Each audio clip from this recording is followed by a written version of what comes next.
لها شأن كبير للفئات الغالية علينا الشبابية سواء ناشئين أو شباب. ونبارك أيضا للفريق الهلالي على حصوله على بطولة كأس الأمير فيصل.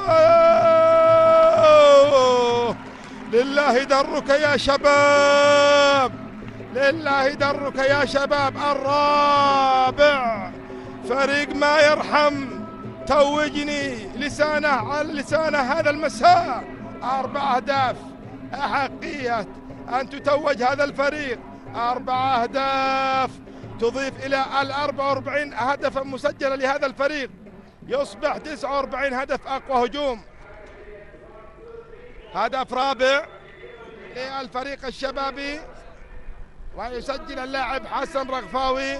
مرور جميل وسريع، خطوتين إلى الأمام ورصاصة على هذا الحارس ما يلام علي الحبارة، حارس فريق الهجر. فريق خطير، فريق